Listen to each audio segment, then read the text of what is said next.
بدنی اور جسمانی بیماریوں سے تو ہر کوئی واقف ہے، لیکن کچھ امراض وہ ہوتے ہیں کہ جو جسمانی نہیں بلکہ روحانی ہوتے ہیں۔ ان امراض میں سے ایک مرض تکبر اور غرور ہے۔ علماء نے لکھا ہے کہ یہ وہ پہلی خصلت ہے کہ جو ابلیس کے اندر تھی، جس کے سبب سے وہ ملعون ہوا۔ امام غزالی علیہ رحمہ فرماتے ہیں کہ بعض اوقات یہ امراض اتنے پیچیدہ ہوتے ہیں کہ بڑے سے بڑے شیخ کو بھی یہ معلوم نہیں ہوتا کہ وہ ان امراض کا شکار ہو چکا، اور بڑے سے بڑے عالم کو بھی یہ خبر نہیں ہوتی کہ وہ اس مرض کا قیدی بن چکا ہے۔ جب ایک شیخ اور ایک عالم اس سے بے خبر ہو جاتے ہیں تو سوچئے کہ پھر تو ہر عام انسان جو ہے وہ اس کا قیدی ہے۔ اور پھر اس انداز سے دیکھیے کہ تکبر اور غرور کسی ایک سبب سے پیدا نہیں ہوتا، بلکہ اس کے کئی اسباب ہیں۔ کبھی تو یہ مال و دولت کی وجہ سے پیدا ہو جاتا ہے، کبھی اس کا سبب عہدہ و شہرت بن جاتی ہے، کبھی اس کا سبب جو ہے وہ حسن و جمال بن جاتا ہے، اور کبھی ایسا ہوتا ہے کہ انسان سارا کچھ چھوڑ چھاڑ کے اللہ اللہ کرتا ہے، عبادت گزار بن جاتا ہے، تو وہیں پہ بھی اس مرض کا قیدی بن جاتا ہے کہ وہ اپنے آپ کو تو عبادت گزار سمجھتا ہے لیکن دوسروں کو اس اپنے آپ سے کم سمجھتا ہے۔ اسی کو تکبر کہا جاتا ہے کہ انسان خود کو اعلیٰ سمجھے، خود کو اچھا سمجھے اور دوسروں کو اپنے سے کم سمجھے۔ شیخ سعدی شیرازی رحمۃ اللہ تعالی علیہ آپ فرماتے ہیں کہ مجھے یاد ہے کہ بچپن میں بڑا عبادت گزار اور شب بیدار ہوا کرتا تھا۔ ایک رات میں سویا نہیں اور اپنے والد محترم کی خدمت میں حاضر ہوا، اور ہمارے ارد گرد کچھ لوگ جو تھے وہ آرام کر رہے تھے، سو رہے تھے۔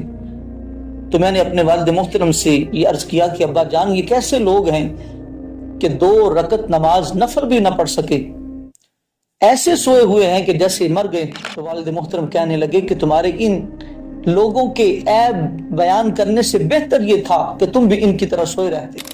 اسی کے تحت آپ فرماتے ہیں کہ جو بندہ خود پسندی کا شکار ہو جائے اور یا خود پسندی کا دعویٰ کرنے والا بن جائے، وہ اپنے سوا کسی کو نہیں دیکھتا۔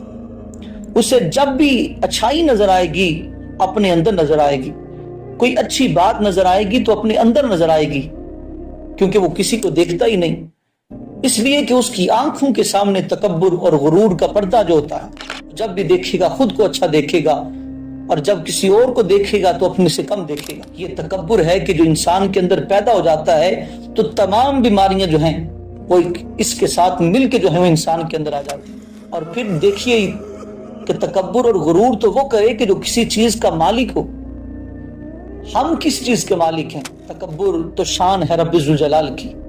حدیث قدسی ہے، نبی کریم علیہ الصلوۃ والسلام نے ارشاد فرمایا، قال اللہ عز وجل العز ازاری والکبریاء ردائی، فرمایا کہ عزت جو ہے وہ میرا تہمد ہے اور کبریائی میری چادر ہے۔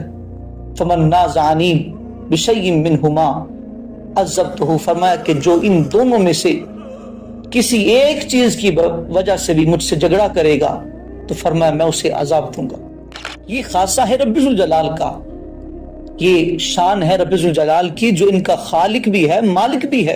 ہم انسان تو کسی چیز کے مالک نہیں، وہ دیتا ہے تو ہمیں ملتی ہے، وہ نہ دے تو ہم لے نہیں سکتے، لیکن اگر چند چیزیں ہمارے پاس آ جاتی ہیں تو یہ مرض جو ہے ہمارے اندر پیدا ہوتا ہے، اور انسان خود کو کیا سے کیا سمجھنے لگ جاتا ہے۔ یہی مرض ہے کہ جس کی وجہ سے فرعون نے بھی کہا تھا انا ربکم الاعلی، قارون نے بھی کہا تھا کہ جو کچھ بھی مجھے ملا ہے میری اپنی محنت کی وجہ سے ملا ہے۔ آسمانوں میں اڑا کرتے ہیں پھولے پھولے، ہلکے لوگوں کے بڑے کام ہوا کرتی ہے۔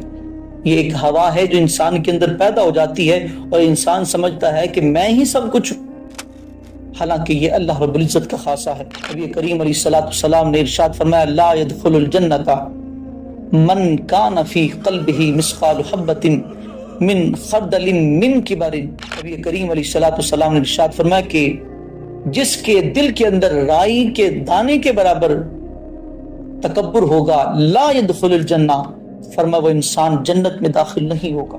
ہے کون کون اہل وفا دیکھتے رہو، دیتا ہے کون کون دغا دیکھتے رہو۔ پوچھا جو زندگی سے کہ کتنے ستم ہیں اور بس مسکرا کر اس نے کہا کہ دیکھتے رہو، انجام ہے تباہی، تکبر ہو یا غرور، ہر شخص بن گیا ہے خدا، دیکھتے رہو۔ یہ خدائی صفات خلاصہ یہ ہے، انا، غرور، تکبر حیات کچھ بھی نہیں، کہ سارا کھیل ہے پیارے یہ چار سانسوں کا۔ اللہ رب العزت ہمیں اس مرض سے محفوظ رکھے۔